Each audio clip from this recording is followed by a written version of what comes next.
warahmatullahi wabarakatuh. Selamat pagi Bapak dan Ibu semuanya.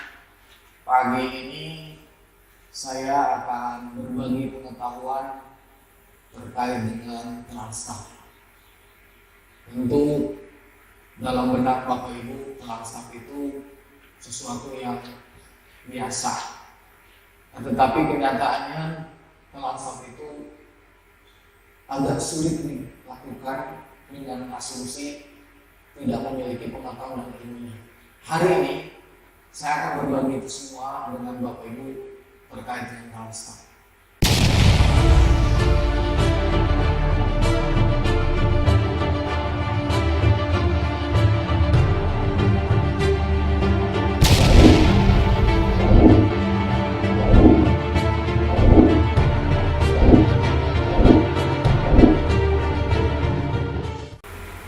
Namun sebelumnya saya ingin perkenalkan dulu pada Bapak Ibu. Saya adalah Kakak Jakaria, menjadi seorang utama BPSDMD Provinsi Banten. Pangkat saya pembina utama golongan 4E. Spesialisasi adalah asesor bidang Transstaff. Kita lanjutkan kepada Ibu. Sebenarnya apa sih Transstaff itu? Ini sering ditanyakan oleh sebagian besar para peserta pelatihan. Jadi ada yang menganggap bahwa Transstaff itu adalah memberikan peran sebagai seorang staf. Ada juga staf ditelaah dan berbagai macam yang disebut. Sebenarnya Transstaff itu adalah sebuah naskah dinas di mana di dalamnya ada saran dan pertimbangan dan diakhiri dengan pemecahan masalah.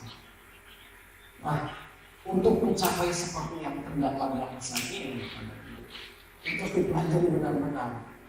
Jadi tidak copy paste dari Bapak Ibu lihat di berbagai sumber, tapi betul-betul harus mempelajarinya dengan benar. Nah, sekarang untuk Bapak dan Ibu, Transstaff itu sebetulnya ada di mana? Ada di Permendagri nomor 4 tahun 2009. Di mana di dalam Permendagri 2009 itu telah diatur bahwa Transstaff itu adalah salah satu bentuk naskah dinas dari atasan pada bawahan yang berisi pertimbangan pendapat saran secara sistematis. Ini artinya Transstaff itu ada aturannya. Jadi bukan sekedar hanya pembelajaran latihan, tetapi memang ada ketentuan regulasi tentang Transstaff. Nah, pertanyaannya adalah kapan digunakan Transstaff? Transstaff itu adalah ketika pimpinan butuh, ya. Makanya Transstaff itu action, bukan wacana. Seringkali orang berpikir tentang Transstaff itu wacana. Tidak, itu keliru. Transstaff itu adalah tindakan di mana kita memulai sesuatu ini dengan konsep agar apa yang dipikirkan pimpinan kita bisa membantu.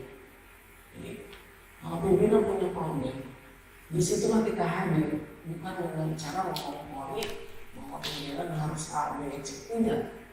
Kita berikan sebuah konsep yang di dalamnya pimpinan akan memilih nanti. Nah, apa sebenarnya sih pekerjaan maksud apa saja yang harus dilakukan untuk memulai Transstaff? Pertama, mempelajari dulu persoalannya. Persoalannya seperti apa? Kita harus tahu dulu persoalannya. Tanpa tahu persoalannya, kita nggak akan bisa merumuskan.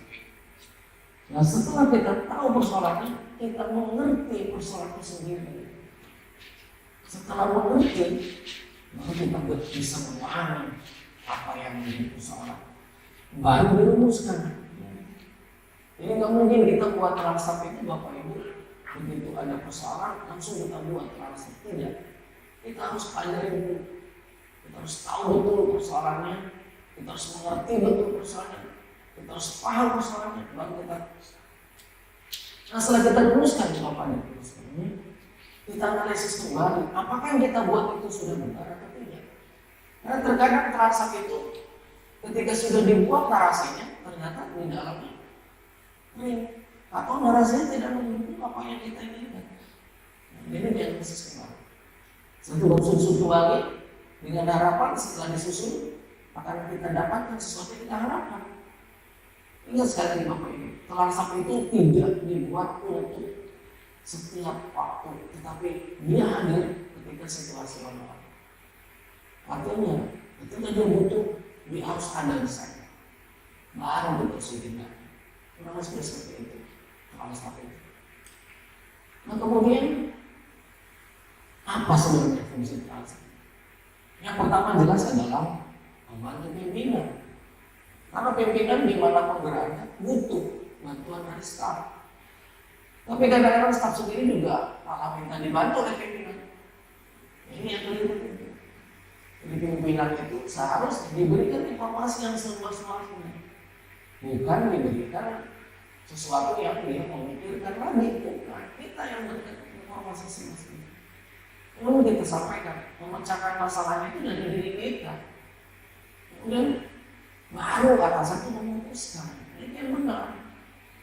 Artinya Bapak dan Ibu, telan sapi itu bukan kita meminta arahan pimpinan, bukan. Telan sapi itu adalah kita memberikan informasi yang seluas-luasnya terkait dengan persoalan yang akan kita selesaikan. Dan tidak harus kita meminta sekarang ini. Justru beliau memilih apa yang terbaik dan yang terbaik. Reject or accept, tolak atau terima. Bila mau ditolak, berarti pimpinan akan siap-siap akan ada satu problem. Karena di dalam culture itu syarat dengan aturan, syarat dengan prosedural, syarat dengan regulasi dan segala macam. Ini hati-hati, alasan itu memang luar biasa. Nah, dan berlaku di internal. Jadi tidak bisa alasan itu kemana-mana. Jadi artinya ada hierarkinya di dalam internal. Dan dilakukan oleh staf. Staf itu siapa? Dari mulai tingkat struktural sampai kepada tingkat tertinggi itu semua. Jadi staf ini memang luas pengertiannya dari mulai staf yang terendah sampai staf yang tertinggi. Nah, kalau filosofi kelas itu adalah terletak pada konsep ini. Jadi kalau kita ingin menyelesaikan problematik permasalahan yang kita bekerja, kita harus dapat dulu filosofi ini, baru kelas itu berada di sana. Kemudian kelas itu sebetulnya Bapak dan Ibu, outputnya apa? Yang paling penting outputnya adalah keputusan yang akan diambil secepat-cepatnya ini. Itu sebetulnya outputnya. Jadi kalau kelas kita itu hanya disimpan di meja, kemudian pimpinan tidak pernah membaca, itu tidak sebagai fungsi kelas. Oleh karenanya output transfer adalah pimpinan mau mengiyakan apa yang kita usulkan. Artinya tidak dipaksa atau terpaksa. Nah itu output dari transfer. Jadi pimpinan di situ akan memilih mana yang harus beliau pilih sebagai acuan untuk dilaksanakan satu kegiatan. Nah kemudian di dalam organisasi itu kita harap banget dengan tujuan yaitu maka tidak bisa lagi kita berpangku tangan duduk menunggu perintah. Tidak. Di zaman yang sekarang serba digital, kita harus mengambil sikap, yaitu memberikan sesuatu yang terbaik untuk masyarakat. Apa artinya? Bangsa di situ ada secara efektif di sini. Nah, apa yang akan dilakukan oleh seorang staf? Jelas Bapak dan Ibu, staf itu jangan berpikir nanti pimpinan akan memberikan arah. Tidak. Justru telah satu terus betul-betul matang. Pimpinan itu tidak memutuskan saja. Karena seorang pimpinan itu tidak akan dibebani oleh komen-komen yang sebenarnya dan luar biasa banyaknya. Sehingga pimpinan akan menjadi beban ketika Bapak itu kalau tidak matang dalam mengajarkan staf. Matang itu seperti apa pengertiannya? Matang itu artinya di dalamnya sudah sesuai dengan aturan, sudah sesuai dengan sistem dan prosedur, sesuai dengan regulasi yang disyaratkan, dan teknik pengetikannya itu bertepat. Jadi matang banget. Jadi tidak ada satupun yang terlewat dari cuma kelas. Itu bukan terlewat. Nah, sekarang kita masuk kepada apa sebenarnya tujuan yang dicapai oleh semua. Itu bantuan dari staf. Mampu memberikan rekomendasi alternatif tindakan. Selama ini kita salah memahami tentang soal pimpinan memutuskan. Pimpinan memutuskan tanpa membaca situasi, tanpa membaca apa yang kita sarankan. Itu sudah sangat keliru.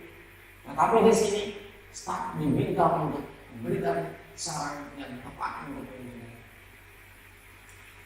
Itu barangkali yang bisa saya sampaikan terkait dengan pengantar transaksi. Jadi kalau boleh saya asumsikan, transaksi itu adalah sebuah media untuk kita sebagai ASN memberikan informasi seluas-luasnya tentang apa yang dihadapi oleh pimpinan. Sehingga pimpinan akan memutuskan suatu persoalan tanpa harus dipaksa atau ragukan. Dengan demikian pimpinan menjadikan suatu kebiasaan bahwa akan memutuskan selalu yang diminta dirinya. Tidak salah kita memberikan arahan, karena baik buruknya lembaga tergantung kita sebagai bawahan pimpinan diri. Saya percaya Bapak Ibu, suatu saat Bapak Ibu akan mampu membuat sebuah transaksi yang profesional sehingga pimpinan akan mengaksesi apa yang Bapak Ibu inginkan. Demikian dari saya, kita lanjutkan nanti pembelajaran berikutnya dengan para staf untuk menunjang tugas pimpinan. Terima kasih. Assalamualaikum warahmatullahi wabarakatuh.